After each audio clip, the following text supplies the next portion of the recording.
पटना के बड़े अस्पताल में अपराधियों ने घुसकर जहां एक शख्स को गोली मारकर उसकी हत्या कर दी, तो दूसरी तरफ दानापुर में एक छात्र की घर के सामने हत्या कर दी गई।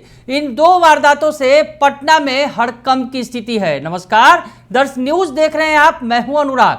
बड़ी खबर निकलकर सामने आई पटना से। पटना के पारस हॉस्पिटल में जहां हॉस्पिटल के अंदर घुसकर 5 हथियारबंद अपराधियों ने घटना को अंजाम दिया। एक शख्स चंदन मिश्रा की गोली मारकर हत्या कर दी गई। 4 शख्स जो है अंदर घुसे थे अपराध की वारदात को अंजाम देने के लिए, जबकि एक शख्स बाहर खड़ा था।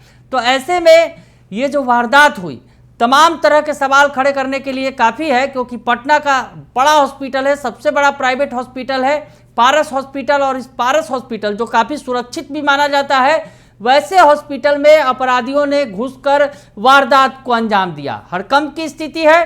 तो दूसरी तरफ पटना के दानापुर के शाहपुर इलाके में अपराधियों ने एक छात्र की घर के सामने हत्या कर दी। धारदार हथियार से हत्या हुई है। तो ये बड़ी खबर पटना से दो निकलकर सामने आई, जहां सुबह सुबह अपराधियों ने अस्पताल में घुसकर एक शख्स की हत्या कर दी, तो दूसरी तरफ एक छात्र की भी हत्या की गई है। हम आपको बताएं कि जो छात्र का मामला सामने आया है शाहपुर थाना क्षेत्र से हथियाकंद सराय गांव में ये जो है देर रात ये घटना घटी है। जो वारदात हुई है, घर के बाहर ही युवक की हत्या की गई है। युवक की पहचान शिवम उर्फ बंटी के रूप में की गई है। 20 साल उम्र है और घर के सामने ही उसकी हत्या कर दी गई। इलाके में दहशत का माहौल है। घटनास्थल पर पहुंचे हैं जो पटना के सिटी एसपी वेस्ट हैं भानु प्रताप सिंह। इस वारदात की पूरी जांच करने के लिए भानु प्रताप सिंह मौके पर पहुंचे, वारदात जो स्थल है वहां पहुंचे और उन्होंने क्या कुछ बयान दिया है, घटना के बारे में क्या कुछ कहा है भानु प्रताप सिंह ने, ये सुनिए आप।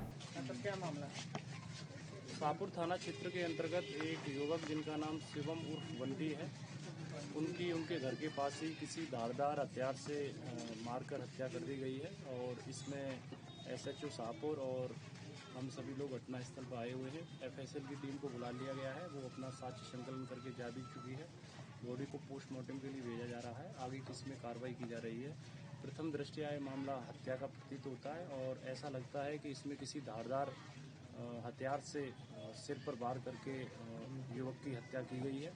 इसमें हम लोग जांच कर रहे हैं। टेक्निकल और जो साइंटिफिक एविडेंस हैं वो सारे के सारे निकाले जाएंगे। इसके अलावा पोस्टमार्टम की रिपोर्ट आएगी और साथ ही विधि विज्ञान प्रयोगशाला द्वारा जो साक्ष्य संकलन किया गया है उन सारी चीज़ों को एक साथ मिलाकर देखा जाएगा और तब किसी मुकम्मल निष्कर्ष पर पहुंचा जाएगा। इसके अलावा हम लोग आसपास जो सीसीटीवी कैमरा लगे हैं उनको भी खंगाल रहे हैं। परिजनों से भी हम लोगों की बात हुई है कि युवक को लास्ट रात को 11 बजे के आसपास घर पर देखा गया था और उसके बाद फिर वो घर से बाहर निकला है। इन सारे बिंदुओं को हम लोग देख रहे हैं और जल्दी इस केस का उद्भेदन कर लेंगे। परिजन सर आरोप लगा रहा है कि गश्ती नहीं होती है। नहीं, ये तो बहुत छोटी गली है ना, यहाँ तो आप भी जानते हो ना कि गश्ती यहाँ पॉसिबल है नहीं। और ये जो है मामला प्रथम दृष्टया ये आपसी रंजिश का मामला लग रहा है और इसमें हमलावर और युवक पहले से एक दूसरे को जानते हैं, ऐसा लगता है। इन सारे बिंदुओं को हम लोग घटनास्थल से जो चीज़ें मिली है वो सीजर कर दी गई है, वो आपको बता। तो सुना आपने कि भानु प्रताप सिंह ने पूरी जानकारी दी, बताया कि किस तरह से घटना को अंजाम दिया गया है। पुलिस आगे की कार्रवाई कर रही है। मौके पर जो है छानबीन की जा रही है। एफएसएल की टीम को बुलाया गया है, जांच की जा रही है और अपराधियों को जल्द पकड़ लिया जाएगा। तो ये छात्र के हत्या के बाद जो है पटना के city SP west Bhanu Pratap Singh वहां घटनास्थल पर पहुंचे और उन्होंने बड़ा बयान दिया है। तो दूसरी तरफ पटना की अगर बात करें, जो पटना में घटना घटी है, पटना के पारस हॉस्पिटल में, जो अति व्यस्त हॉस्पिटल है, अति व्यस्त इलाका है, उस इलाके में राजा बाजार का जो इलाका है, उस इलाके में ये घटना वारदात को अंजाम दिया अपराधियों ने। तो इस मामले में पटना के सीनियर एसपी कार्तिकेय शर्मा का बयान सामने आया है और उन्होंने दावा किया है कि जो अपराधी हैं उनकी पहचान हो गई है। घटना क्या हुई है वो वारदात भी, उसके बारे में भी आपको सुनवा देते हैं कि पटना के सीनियर एसपी क्या कह रहे हैं। चंदन मिश्रा नाम के एक दुल्हन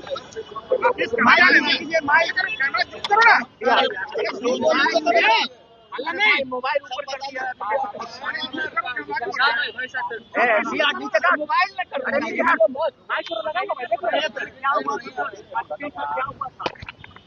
बक्सर जिला के एक दुर्दांत अपराधी चंदन मिश्रा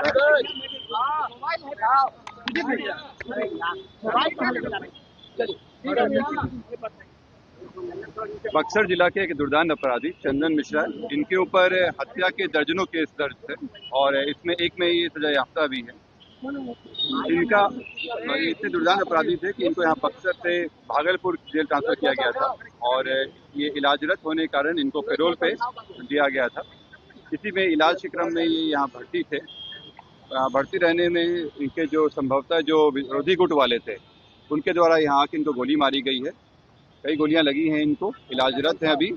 और इसमें हम लोग बक्सर पुलिस की मदद से आइडेंटिफाई करवा रहे हैं कि इनका विरोधी गैंग में कौन कौन थे। जो शूटर थे उनका चेहरा हम लोग फोटो मिल गया है और हम लोग आइडेंटिफाई करवा रहे हैं। ये देखने से प्रतीत हो रहा है कि इनके जो चंदन शेरू गैंग हुआ करता था बक्सर में, उसी गैंग से संबंधित है। बक्सर पुलिस की मदद से हम लोग इनका जो विरोधी ग्रुप है उनके बारे में डिटेल्स निकलवा रहे हैं। जो फोटो आए हैं हम लोग के पास, उसकी पहचान करा के हम लोग जल्दी इसमें कार्रवाई करेंगे।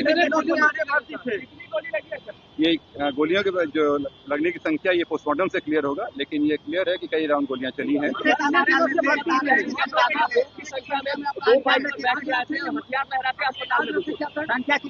अभी जो सीसीटीवी फुटेज है उससे हम लोग अवलोकन करके इसमें पता कर रहे हैं। तो उनका 2 मोटरसाइकिल से लोग आए थे।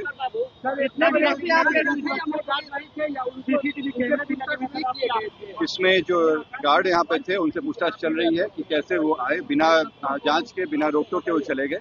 जो हॉस्पिटल के सुरक्षा है कि उनकी मिलीभगत है कि नहीं इसमें, और किस तरह की सुरक्षा व्यवस्थाएं रखी जा रही है। अभी इलाजरत है। हॉस्पिटल से कुछ देर में डिक्लेरेशन आ जाएगा कि क्या स्थिति है।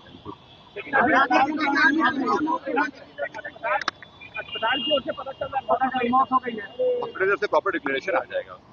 तो सुना आपने कि पटना के सीनियर एसपी कार्तिकेय शर्मा बता रहे हैं कि वारदात को अपराधियों ने अंजाम दिया है। हालांकि उनकी पहचान हुई है, सीसीटीवी फुटेज में वो कैद हो गए हैं और उस आधार पर छापेमारी की जा रही है। बक्सर का जो अपराधी है जिसकी हत्या की गई है वो भी हिस्ट्री सीटर रहा है। कई सारे बड़े आपराधिक मामलों में वो वांटेड रहा है। बेऊर जेल में बंद था। इलाज के लिए उसे पैरोल पर छोड़ा गया था। तो खैर उसकी हत्या की गई है। ये 2 बड़ी वारदात जो है पटना में सामने आई है। आपको बताएं कि बिहार पुलिस ने कल बड़ा फैसला लिया था। एडीजी मुख्यालय सह एसटीएफ जो है कुंदन कृष्णन ने कहा था कि सुपारी किलर के खिलाफ जो है निगरानी के लिए एक शूटर सेल बनाने की बात कही थी। लेकिन इस बीच ताबड़तोड़ आपराधिक वारदात जारी है पटना में। उसके पहले आपको बताएं कि गोपाल खेमका की हत्या की गई थी, अधिवक्ता जितेंद्र मेहता की हत्या हुई थी, दानापुर में स्कूल संचालक की हत्या हुई थी, बालू कारोबारी की जो है उसकी भी हत्या की गई थी, रमाकांत यादव की। तो पटना में लगातार आपराधिक वारदात सामने आ रहे हैं। पुलिस दावे कर रही है लेकिन अपराधी जो है वो बेखौफ नज़र आ रहे हैं। बने रहिए दर्श न्यूज़ के साथ। तमाम खबरों से आपको अपडेट रखेंगे। फिलहाल के लिए इतना ही। धन्यवाद।